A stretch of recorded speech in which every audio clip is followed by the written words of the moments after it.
Welcome back to the Pragmatic Guide to Building Muscle. Today we're going to be covering deloads. Hopefully this video is not going to be as boring as actually implementing deloads is, and you're going to walk away with some practical ways to actually implement deloads into your training if they are needed. So before we get into the video, a couple of things. I want you to like the video, subscribe if you haven't already, and as you're going through the video, comment if you have any questions or any of your own theories. Alongside that, we're going to run through our decision filter. So any decision that we make with our training has to be ran through this filter to ensure that the decision is specific towards our muscle building goals. It's something that's going to lead towards long-term progression. It's going to be something that's going to be repeatable and enjoyable, and it's going to be something that is actually effective for driving muscle gain. So the goal of our training when it does come to muscle gain is we are looking to accumulate as many effective weeks of training as we can, if not months, of progressive training, where we're always in a state of being able to actually achieve overload. And this is ultimately going to give us our best shot of gaining muscle. Now, sometimes we'll get to a point within a training where fatigue is really high and continuing on is not allowing us to actually achieve overload, right? Because we're no longer able to make adaptations. This could be due to a number of reasons. This could be injuries popping up. This could be plateaus happening. This could be life getting in the way. So that's where deloads come into the mix. They are essentially a way for us to press pause, reduce fatigue, and come back for another effective block or another effective few blocks of training before maybe we need to hit that pause again. Now, when deloads have been examined within the research, it doesn't really seem as if they are going to be night and day difference if you do them or you don't do them, because a lot of the research has been done within powerlifting, looking at tapering and peaking into competitions, which is completely different to what we're doing when it does come to building muscle. Building strength and testing for strength is a specific adaptation that we can time up to a certain point with our programming. With hypertrophy, it's more of like an ongoing adaptation, right? It's something that just happens over time as a result of progressive training versus something that we're looking to peak for. So I don't necessarily think taking too much information from the strength world and applying it to ourselves within the muscle building world is going to be that valid here, but there are some things that we can look at when we're actually going into application of the deload that we can glean from the strength training world to ensure that we bridge that deload into the next block of training so that we retain a lot of strength and can essentially pick up where we left off. So the first thing to cover is, what is a deload? So a deload is a period of reduced training. Now, the goal of a deload is to reduce fatigue. We can use a deload to improve our buy-in to training, so breaking the monotony, because at some points people can check out. So we can say improve drive for training. We can also potentially look at improving sensitivity to stimulus, because if we're getting to a point where we're hitting a plateau, potentially having a bit of a break and improve our ability to make those adaptations again because we have reduced fatigue. So improving sensitivity. So I am just going to put goal of deload here. That's essentially what a deload is. It's a period of reduced training. The goal of the deload is to reduce fatigue, break the monotony of training, and improve our focus and improve our drive. So we come into the gym and actually give those sessions the effort that they need to perform to a high level to achieve overload, improve our sensitivity to the stimulus again as a result of having reduced that fatigue from training that's built up. Now, some signs and symptoms are important to go over because, as I mentioned, deload is not necessary. If you can accumulate 12, 16, 20 weeks without needing a deload, some would say you're maybe not training hard enough, but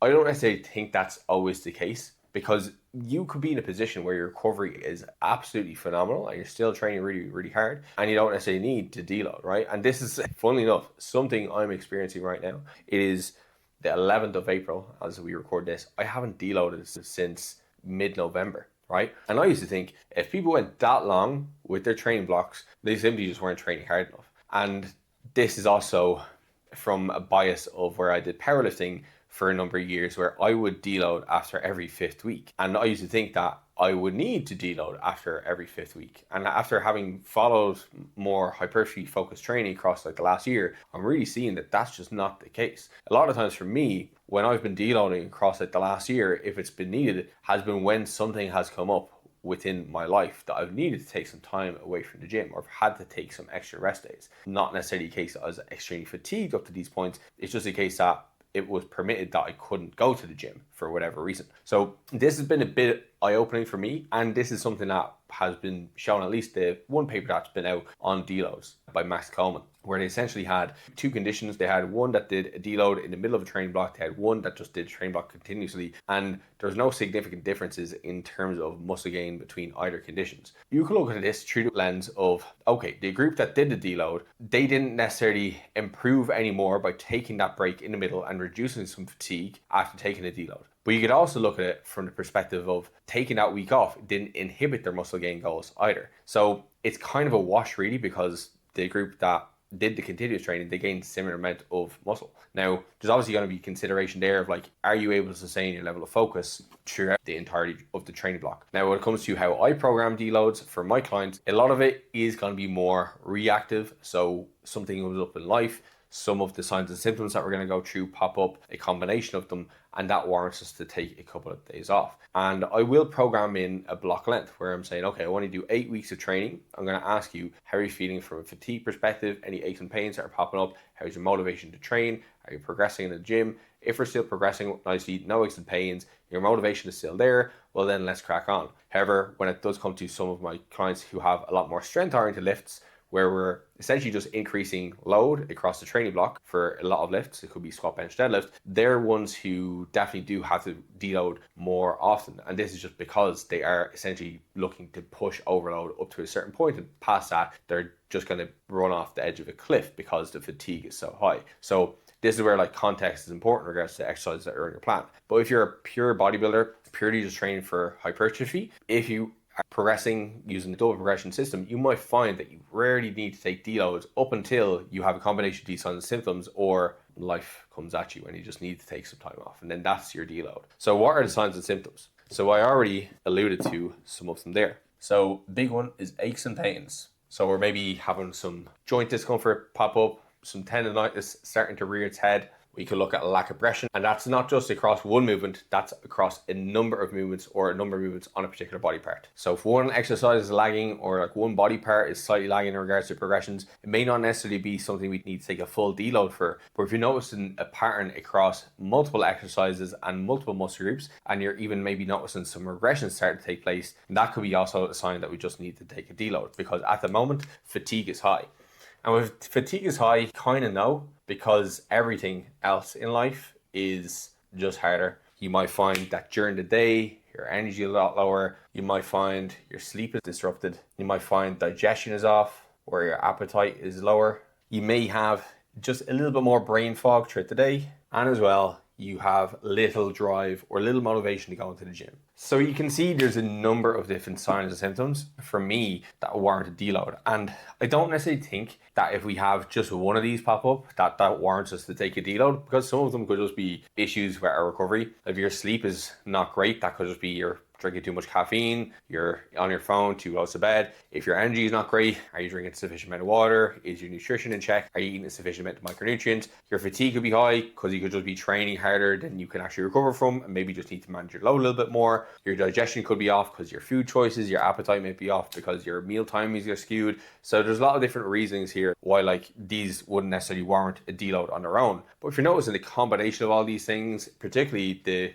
impacts to our performance within the gym. So aches and pains are naturally going to limit your ability to progress within the gym. They're going to potentially lead to more plateaus around certain muscle groups. If you notice you're regressing across a number of different movements, and then we're also seeing in concert a lot of these different symptoms, I'd be like, okay, this is a clear sign that we need to take a step back. So from there, we need to ask ourselves, well, how will we take a step back? So the first place to actually look at when it does come to how and when is I'd love to see if there's any life events, because they just serve as a nice time to take some time off from training, right? Because a lot of people find when they do a deload week, it's just boring.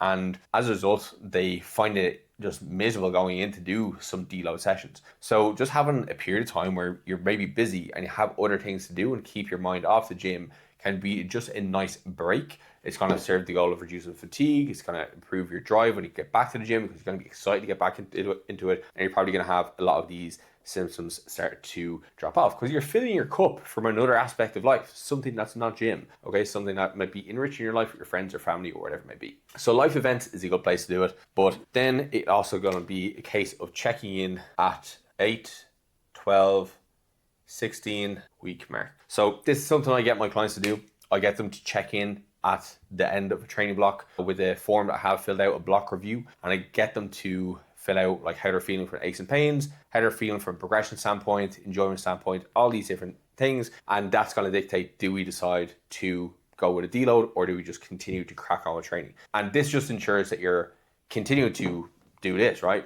Accumulate effective training weeks. Because if you just decide that, I'm going to deload at the end of 8 weeks and you're having really good strides being made in the gym and you're feeling good, why stop that? Continue with the momentum while you have it, because if it goes, it can be hard to get back. So I definitely push you towards that if your goal is to build the most amount of muscle.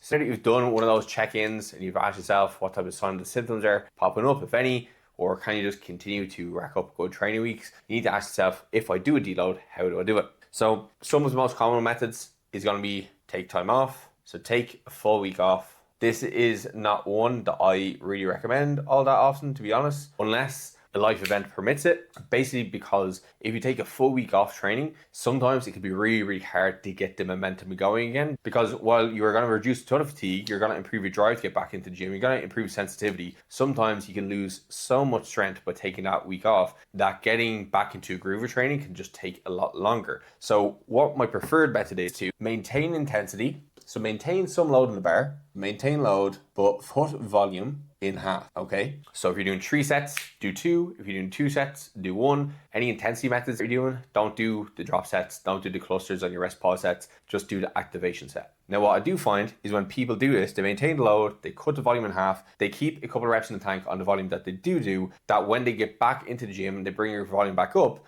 that they're able to essentially pick up where they left off. And you're not going to have too much of a suppression in strength. They're not going to have too much of a suppression in terms of skill, and they can just get back into the groove of training really quickly. And therefore, we're racking up more total effective weeks over the course of the year versus the person who takes a full week off and then all of a sudden they're having a couple of weeks where they're essentially trying to find their feet again and trying to find their groove. So another common way to do it is people will reduce their volume intensity in half. Now, this, in my opinion, is where people go wrong with deloads, because this is what makes them super boring and super unappealing to do. Because coming into the gym when you're used to training hard, when you reduce your load by that much, it just feels like you're wasting time being in there. It's almost harder to do that week than it is to do a week where your fatigue is really high. So that'd be like the one that I would not gravitate towards. It's something that I used to get people to do before I recognized that they were still running into the same issue as the people who were taking a week off, but they weren't getting the full benefit because they're still like having to almost mentally tax themselves getting into the gym and doing these sessions which they weren't really fully buy into. When we reduce our load by that much, it's going to be very hard to get back up to the heavy weights in week